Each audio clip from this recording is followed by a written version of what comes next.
and welcome to the Lizzie Show. Let me introduce myself. I am a being on this earth. I was born, I exist, and here I am in a time where I can use this device to communicate with you just like that instantly. What a miraculous time to exist. A time where I am not hungry. I am not starving. It is hot outside, but I have the air conditioning on. What a wonderful day. What a great day to be alive. There's nothing to complain about. I have everything I need. Not just everything I need. More than enough. I have more than enough.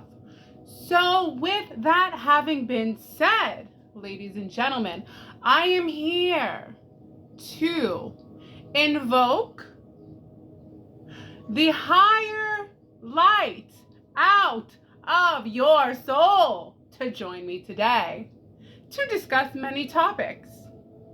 What I would like to address today is perhaps something that might interest you. It interests me because I have these two thoughts about being positive and being negative. Are you a negative person, a positive person, or perhaps you're both at the same time? Can you be pessimistic and optimistic? Are you a nihilist, or do you believe there's a meaning to everything? Or perhaps you are a mix of both. Maybe most of us are a mix of both, but you cannot tell me that in your life you do not come across people that have such a wonderful personality and they give off so much vigor, vitality, and charisma. You say, how can I be more like that? Just regular people you see every day who display this standard of being that I say, Liz, or you say to yourself, I can do better. I can be better. I can be like that guy or that girl who's really setting the stage for giving the best of themselves today. Why do we have to give the worst? Why can't we give the best? Well, the first reason is this. It does take a lot of energy for some of us, maybe most of us, to be good, to be kind, to be generous. Sometimes it's much more easier to be sarcastic, to make a snide joke, to act like you would at home, but you can't, not with the general population. With the general population, you have to be on your best behavior. You have to act a certain way, be a certain way, say the right thing. You don't want to offend anybody. But going back to what I'm trying to figure out is, who are you? Who am I? Are we pessimistic about our lives, or are we optimistic about our lives? Are we nothing but what we have experienced, and that creates the summation of who we are? Or are we more than what we have experienced? We're not just the summation of events that have occurred in our lives. I ask you, my friends, because I have met enough people in my life that when they tell me about events that have happened in their lives that make my jaw drop, and I don't even have a real good response, like, are you kidding me? And they still have a smile on their face and they're more cheerful than I am.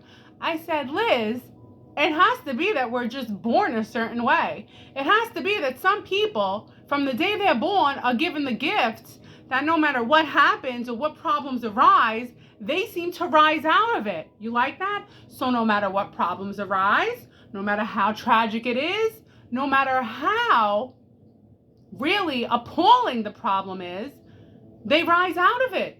It doesn't seem to bother them. They're in a good mood every single day. Not just that, they're a humanitarian. They've experienced bad things. Perhaps they have a child that's not even talking to them for the dumbest reason you could even think of. And yet they're still going to a third world country to give back. These are the kind of people I'm talking about. Then you have the people that are the middle of the road people who go, you know what? I'm not in the mood today. They better not say good morning. They better not ask me what I did this weekend. Bada bing, bada bang. And then people are nice to you, and you say to yourself, or I say to myself, you got some nerve. Be nice. They're being nice. They're giving the best that they can of themselves. It's very complicated because there's no such thing as being the same person with the same emotion consistently all the time. That is not the point of being alive. You can't. I often even ask myself, do motivational speakers even believe the motivation they're giving? Because essentially, if you're a motivational speaker and you're on a stage and you're talking for 8 hours, what is it that you're repeating to people? They're telling you, build good habits, right? That's it, ladies and gentlemen. It's so simple. You just have to build good habits. Start small. Start with one thing this week. You like to drink soda? This week, just start drinking water. It's as simple as that. Oh, you have bad thoughts? Start thinking good thoughts. Exercise. It's so simple. Go for a walk. Lift some weights. The problem is that you have two kinds of people. The people that say, why don't these people already know what to do? And the people that have the bad habits that they still can't get out of the bad habits. People who don't exercise, they smoke, they drink, they do drugs, and they don't eat healthy. How many books do we need? How many motivational speakers do we need to be on stage to go on about the same topics that have been gone over already?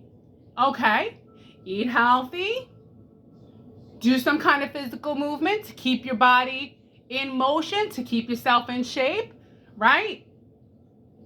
Don't drink alcohol, it's not good for you. Don't smoke cigarettes, it's not good for you. And do I need to say the obvious one? Don't do drugs. How long have we been hearing that one? So I ask you, is the whole industry just built on making billions of dollars by taking the same information, repackaging it, saying it differently, and making a new book with a new title to entice people to feel like this is finally going to be the thing that helps them make the change? Guys and girls, ladies and gentlemen, don't expect yourself to be in a ridiculously good mood every day or happy-go-lucky every day. You could have days where you're right here and that's fine, where you're quiet, where you're still, where you're sleepy, where maybe you're not required to put on a show for anyone, and that is part of the experience of being human. You know, let me tell you, society or some cultures, most of them don't focus on what's most important. What's most important is the fulfillment of people's pure essence. And for everyone on a different day from a different moment, it's different. Another thing is, it's not that we need to focus on our own happiness. It's that we are innately happy if we are making others happy, if we are being a person of service. You're not a slave to the wage. You are providing a service. Every single human being is providing a service to keep the human machine of the things that we need going, right? You want the structure to keep going. If everyone stopped going to work for 24 hours, things would get pretty bad. We need every person to do a certain job to keep everything continuing in the right way. Don't let them fill your mind with all this negative stuff. And what's interesting is that the people who put out negativity, eventually they'll risk their relationship just for a channel, just for views.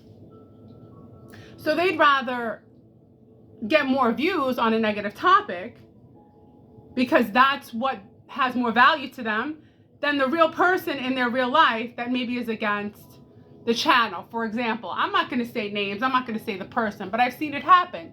And in my head, I'm thinking, well, that's so unfortunate. This person, I'm not going to say if it's a guy or a girl, was expressing that they had a really good partner that they really loved and they felt lucky.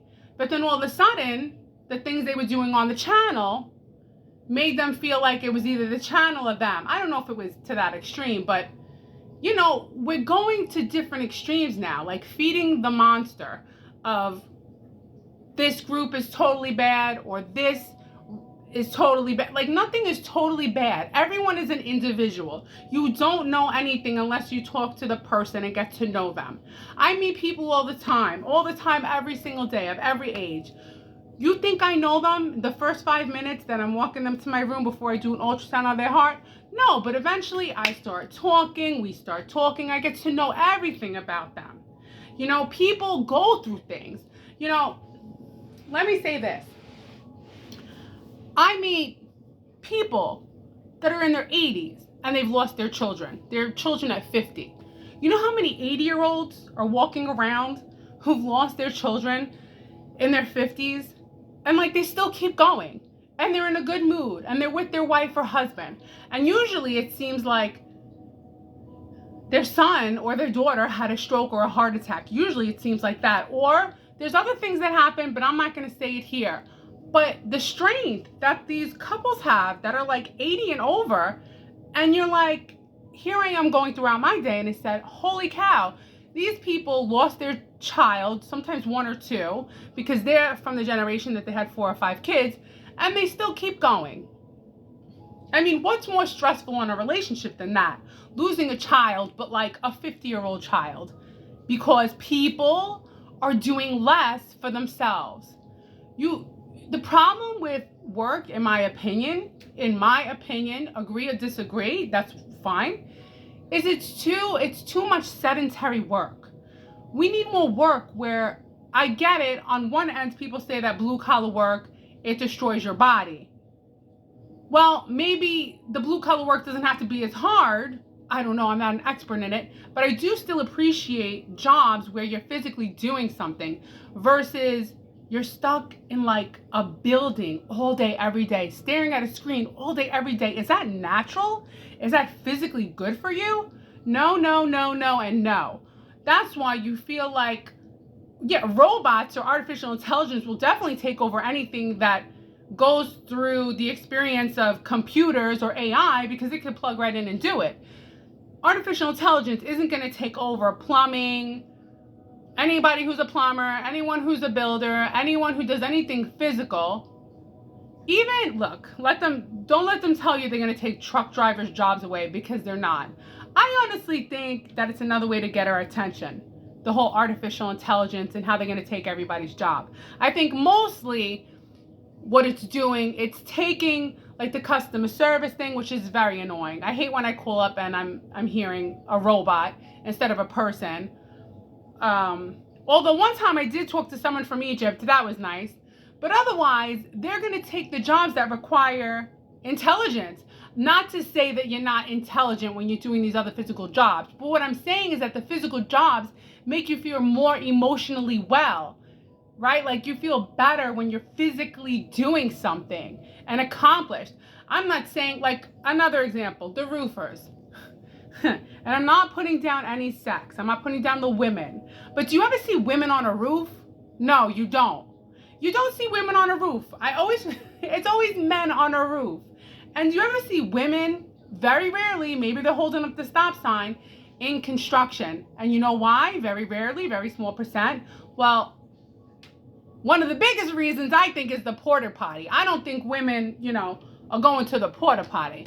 But besides the porta potty, there's some work that it's just women are not going to do. Men do more. And this isn't about the sexes. I don't know how I got on that tangent. But what I'm saying is, when you see people on the roof, it's usually men on the roof. When you're going through road construction, it's usually men on the road construction. When you see someone building a plumber, how often do you see a female plumber, right? Maybe it'd be better you see the female crack besides the male crack. But the point is that usually the men are the plumbers. I don't know where I'm going with this, but I'm just talking. I think, like, a trade is the best thing you can do.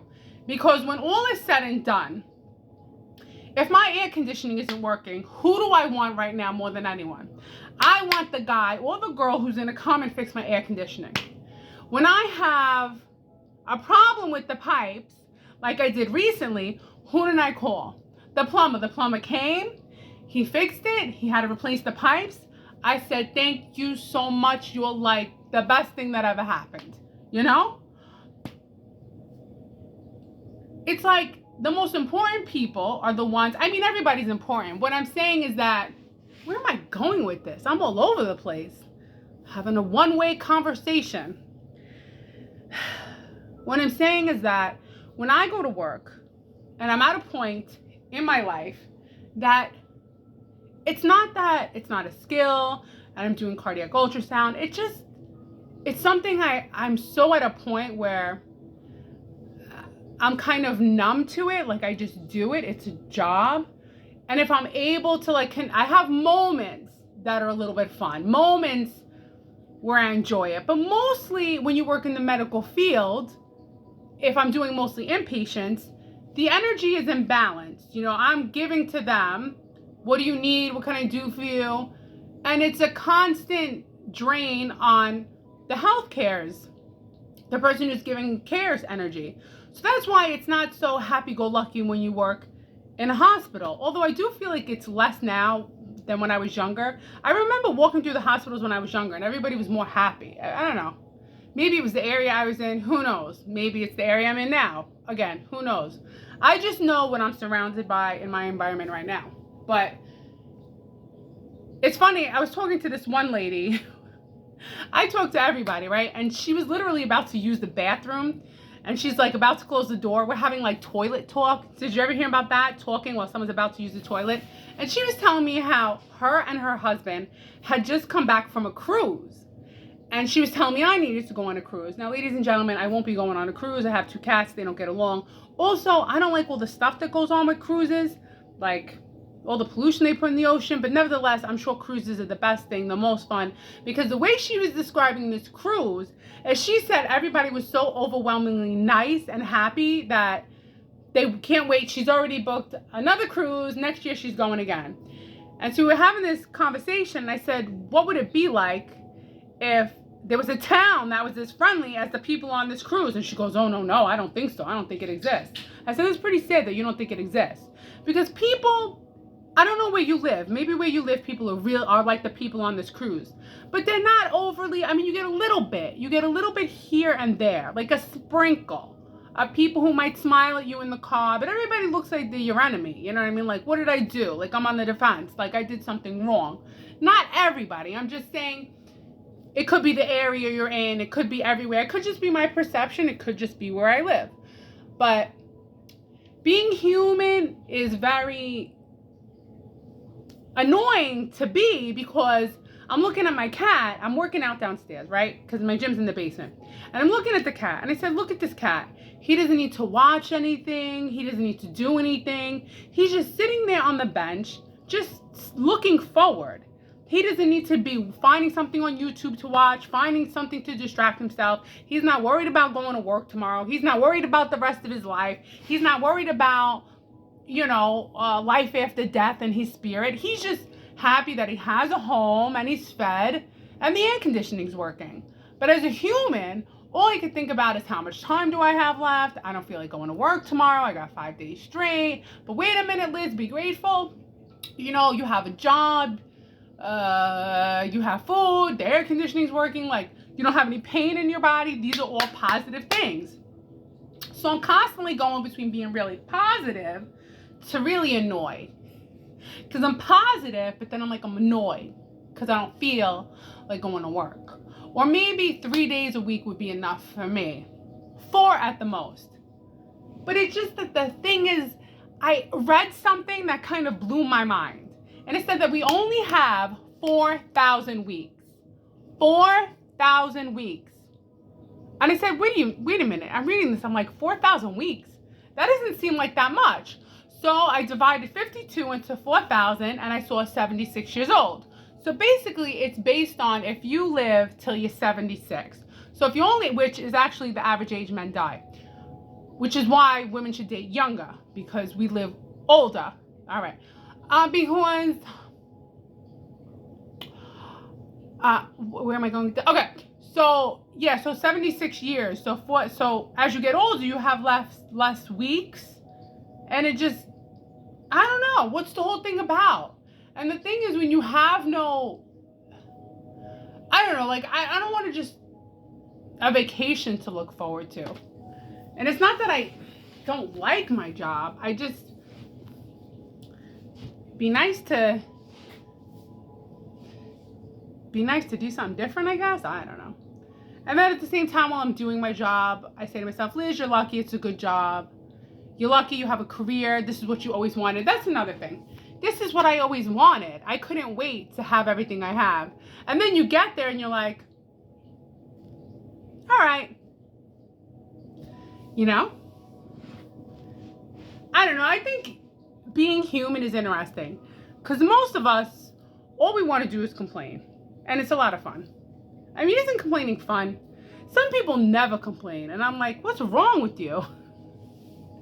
Don't you want to vent about something? Don't you want to complain about something? Come on. So, being positive and being negative. I'm both. But, I've been practicing being positive. Even with this channel, I practice to not put out anything negative. Like even these affirmations, 10,000 positive affirmations. I'll read them to you. It's fun. I do an okay job. And then it puts out in the ether positive energy. Now, so let's say people have channels where, so I'll give you an example. So there's this one guy, actually there's a few guys. Actually, there's many guys. I mean, there's girls too. Yeah, there's girls too. I just think the men, they pop up more on the YouTube. But they're all like, times have never been so bad. Things have never been so bad. Why this is the worst times we could live in. Things are only gonna get worse. The recession is here. It is here. Prepare. It's time for you to prepare. In the next couple of weeks, prepare. Don't get married. Don't get married. The women, they're not like they used to be. They're garbage. So the point is, from every end of the spectrum on YouTube, it's all pretty bad. But the channels, like whatever niche they're in, like this one guy who's like, I can't get a girlfriend. He's very entertaining. I'm not going to say who it is. I don't even remember who it is. He's very entertaining, but he's so negative. That I'm saying, all right, this is what he's putting out into the ether. I mean, what's going on? And then in my head, I'm thinking he probably had a bad childhood. I won't make a comment on the channel, though, because they'll all come for me, because it's that manosphere thing. So if they see a girl make a comment, oh, forget about it. So I'm thinking this guy, his channel's blowing up because he's entertaining. It's very entertaining.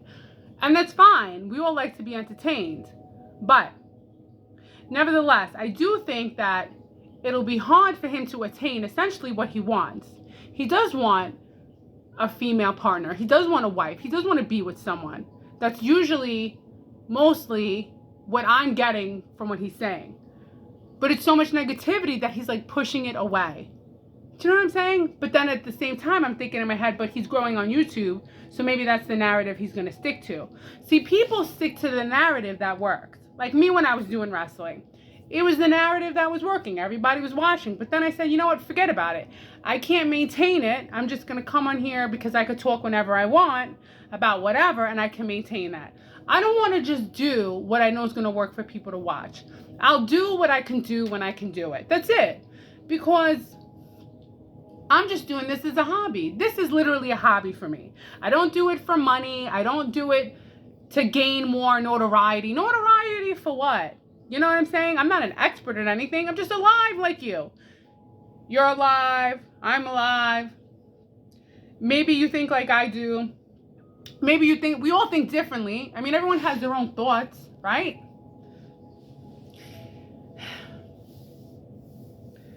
But yeah, a lot of these channels where they just keep, like here, I'll give you an example. Remember Alex Jones? I got his book, The Great Awakening. Yeah. Whoa. Dropped his book. I always found him remember, didn't they take him off of YouTube? Remember Alex Jones? He was the big deal. He was very like, every day you heard something else. And, I got his book. Have I read it? No.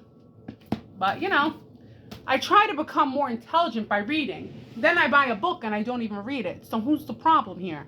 I'm the problem. But life is just this interesting thing that we all live differently. And when I say we, I don't just mean humans. I mean like the cat. They don't need anything. They don't need TV. They don't need movies. They don't need entertainment.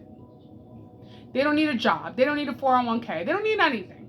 They don't need they're just, and again, who do we love more than anybody? Who? Our cats and our dogs. The bearded dragon and the snake people. Let's not forget the bird people, which I do have to say, those birds must want to get out and fly around. You know? What's going on with the bird people? What's going on with the birds of the birds? So tomorrow I have to go to work 5 days straight. Can't wait. And the problem is, usually I do videos in the car, but I'm not going to be able to because it's going to be so hot out. So I'll figure out somewhere else I could do videos.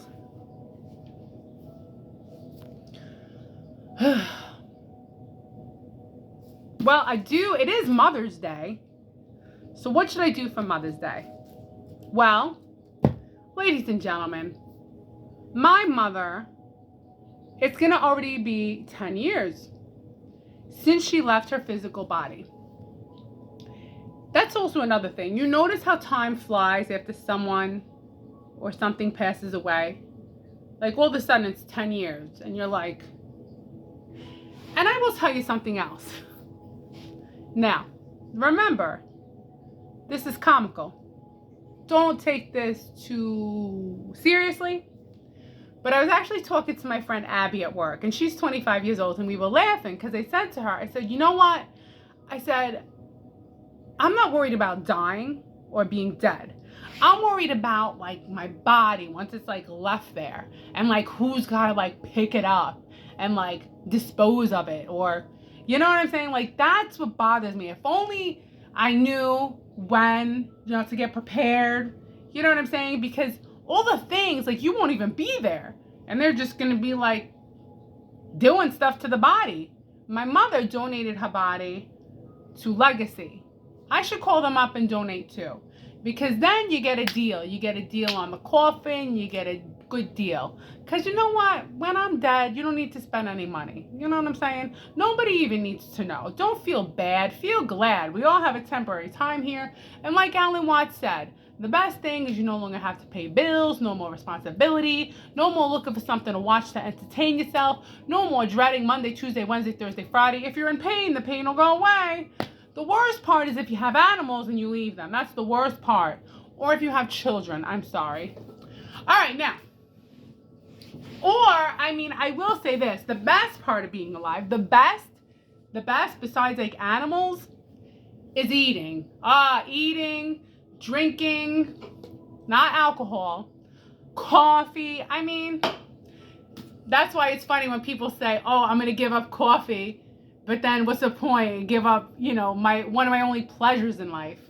There's there's less and less pleasures, but it's only because you say that because we're spoiled and we have everything we need.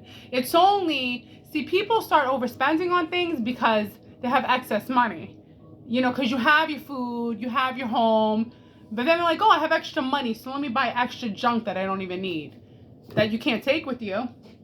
Unless you're Egyptian, they would bury their cats with them so they could take them over to the next life. They would also, if they had a good slave, mummify the slave and take the slave with them. So I don't know if you wanted to be a good slave or not, because then you were guaranteed a job in the next life. So that's good.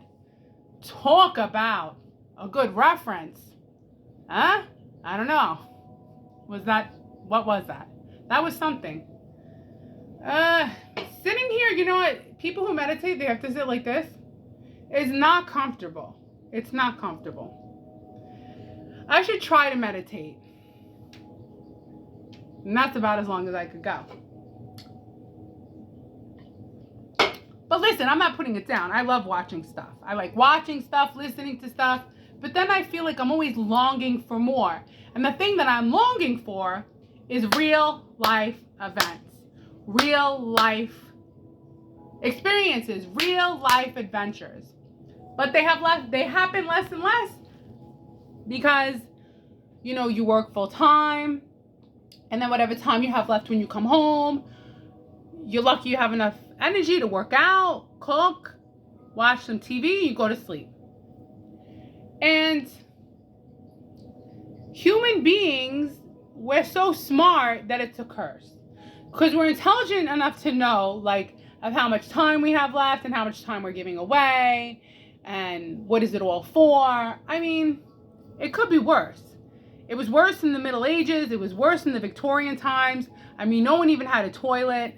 So maybe we need to go back to that time in a bubble and a time machine and come back and realize we really have nothing to complain about. But essentially, it is so much fun to complain.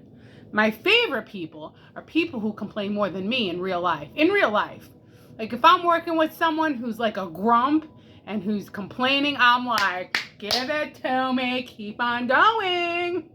The person who's always in a good mood and nothing gets to them, I'm like, why are you always in a good mood? Ah. Good morning. Good morning. Good morning. Ah. All right, you know what? For Mother's Day, I'm going to read one of my mother's poems. Now, is this an invasion of privacy? Oh my God. What kind of poem is this? Mom, please don't be mad. You are stuck to my soul like a piece of gum. So hard to get unstuck. Well, that's cute. You were stuck to my soul like a piece of gum. So hard to get unstuck. That's a cute little poem for the kids, right? And then my mom has some stuff in here that'll make your head go, whoa, baby. And I actually, that was like back in 79 she wrote that.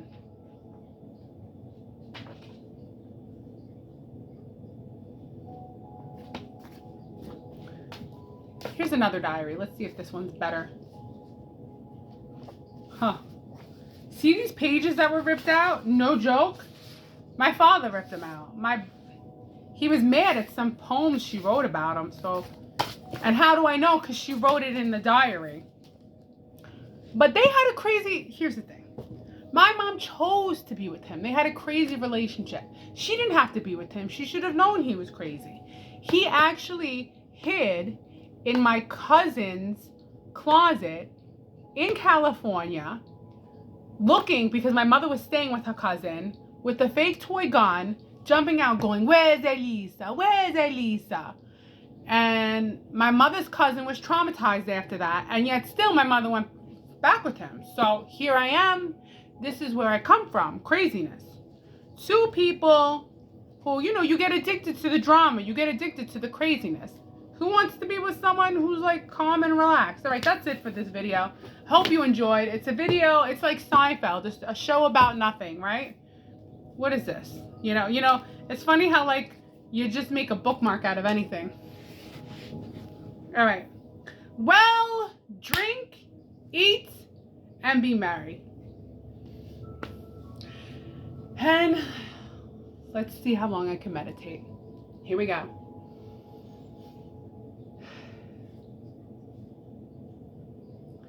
Let's do a live video meditation one day, but not today. Is that a good idea? Is that a good do a live where you just try to meditate? Okay. All right, that's good enough for me. It's time for me to comida, to eat. Nom nom nom. I'll see you next time. Bye.